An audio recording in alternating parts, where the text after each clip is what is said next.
Exercice 2. Il est dit, dans chacun des cas ci-dessous, trouvez le nombre ou la lettre qui remplace le point d'interrogation. Alors, avant de commencer à corriger ce exercice-là, je vais déjà dire que déjà la consigne, moi, me gêne. Parce que généralement, lorsqu'il y a des propositions de réponse, on ne devrait plus dire trouve le nombre ou la lettre qui remplace le point d'interrogation. C'est-à-dire là, vos réponses doivent figurer dans les propositions qui sont là et donc vous devez répondre avec. Et lorsque vous devez répondre avec les propositions, généralement la consigne vous le dit. Voilà, de répondre avec les lettres en écrivant parenthèse A, B, C, D et vous devez répondre avec. Mais ici, tel que c'est donné, c'est pas pourquoi on a donné ça. Voilà, donc, mais généralement, si vous êtes à l'examen et que vous êtes confronté à un cas comme ça, posez la question et puis bon, voilà, vous aurez posé la question soit peut-être au suivant ou bien voilà, pour leur dire comment il faut répondre pour ne pas se tromper parce que comme je l'ai dit, vous allez voir bien que le dernier sujet que nous avons traité, les consignes étaient bien claires. Il vous fallait répondre avec des propositions. Mais ici, on peut pas dire trouve le nombre, la lettre qui remplace le point d'interrogation. Et puis bon, voilà, il y a des propositions A, B, C, D. Ok, mais cela dit, nous allons trouver, moi je vais trouver, on va faire, dans cette correction, on trouvera l'élément qui remplace et à vous de voir comment il faut répondre. Voilà, je vous l'ai dit, à l'examen, vous n'aurez, ou à la composition, vous n'aurez qu'à poser la question pour dire, ah, la consigne est un peu ambiguë, d'autant plus qu'il y a des propositions comment de répondre. Voilà. Donc, on y va. Pour le petit 1, nous avons une série. Alors, c'est une série de lettres. Je préfère le dire une série de lettres. Je dirais série alphabétique lorsque je serai sûr que cette série-là repose bien sûr sur l'alphabet. Alors, donc, comment ça va que cette série repose sur l'alphabet? J'ai A, C, F, J, O, Q, T. Dans un premier temps, je vois que, oui, on croit dans le sens normal de l'alphabet. Alors, je vais essayer de comprendre. Lorsque vous avez affaire à une série, vous devez trouver la progression. Ok, donc, on y va. Attends, je vais d'abord nettoyer ça. Ok. Et déjà, donc nous avons A, C. Alors, de A à C, je sais bien qu'on a sauté le B. Donc, je vais mettre un point. Je vais mettre un point pour... Attention. Voilà, je vais mettre un point pour dire c'est une lettre qui a été sautée. De C à F, qu'est-ce qu'on fait? On saute D et E. Donc, j'ai mis 2 points. De F à J, donc ils ont sauté I, F après F, G, H, I, ils ont sauté 3. Donc, bon, pour le faire, je vais bien faire ici. A, j'ai B. Non, j'ai A, j'ai C. Je vais nettoyer tout ce que j'ai foutu là. J'ai A, j'ai C, j'ai F, j'ai J, j'ai O, j'ai Q. Bon, je vais le faire ici T. Alors, et prendre une autre couleur pour les lettres que nous allons sauter. Je vais prendre le noir. Alors, donc, de A à C, on a sauté, comme je le disais, B. De C à F, on a sauté D et E.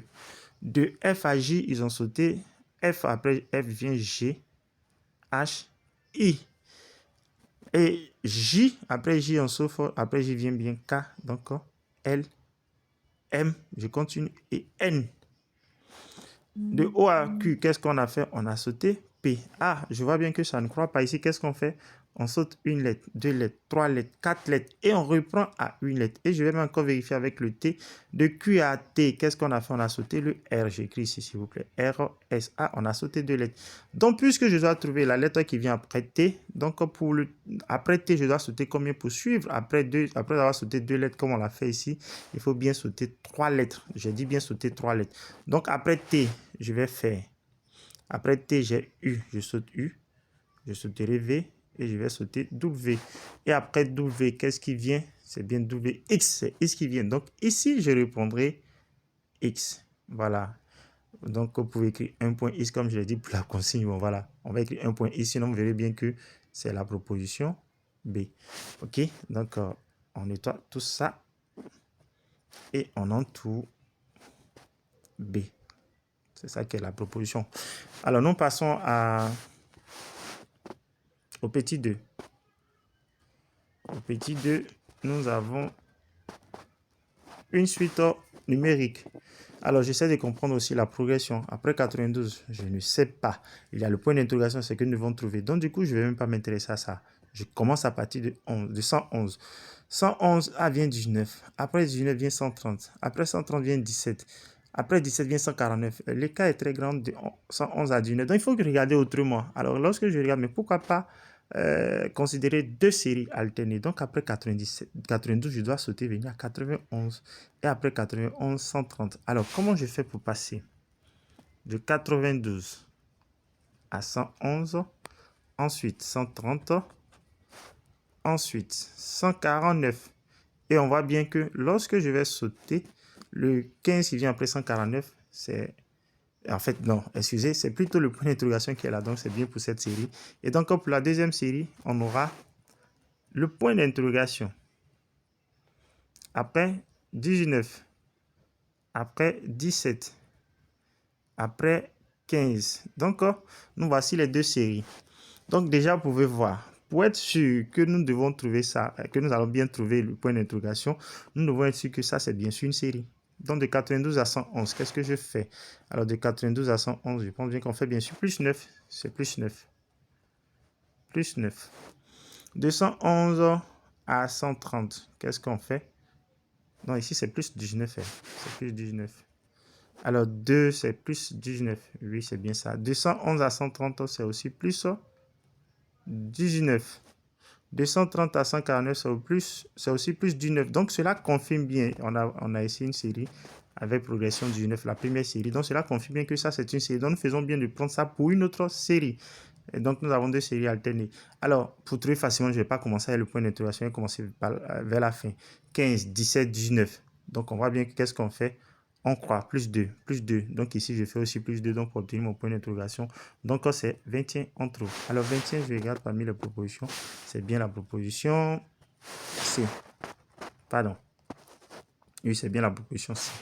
On passe au petit 3. Le petit 3, j'ai 12, j'ai 46. 12, 46, 14, 44, 17, 40 et 21, 37 et 26 et ensuite enfin le point d'interrogation. Généralement, lorsque vous avez une série qui est si longue, pensez déjà à deux séries alternées. Donc, on va essayer après 12 de prendre 14. Après aussi prendre après 14, après 12, 14, je saute à chaque fois. Après 14, je saute 44 pour prendre 17. Après 17, je saute 41 pour prendre 21. Et après 21, je saute en 7 pour prendre 26. Donc, le point d'interrogation n'appartient pas à cette série. Le point d'interrogation appartient plutôt à la deuxième série que je vais écrire en dessous. Donc, on aura 46.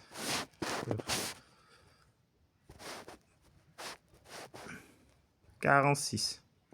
Après 46, 44. Après 44, 41. Après 41, 37. Et enfin, le point d'interrogation. Voici les deux séries alternées. Donc, comme on l'a fait, on vérifie rapidement pour la série en rouge 12, 14. Donc, à chaque fois, ici, j'ai fait plus 3. Donc, pardon, plus 2, plus 3, plus 4, plus 5. Ok, c'est bien une série. Et donc, pour la deuxième, on fait bien de séparer. Donc, 46, qu'est-ce qui se passe? Pour 46, on a eu à faire... 46, on a eu à faire plus 2. Non, moins 2. Après 44 à 41, moins 3. De 41 à 37, moins 4. Donc, pour ce qui va suivre, je ferai moins 5 parce qu'on voit bien que, voilà, moins 2, moins 3, moins 4. Donc, bien sûr, c'est moins 5 qui vient. Lorsque je ferai 37, moins 5, je vais trouver combien? 32. Et donc, c'est bien la proposition. Je vérifie. Voilà, c'est la proposition A.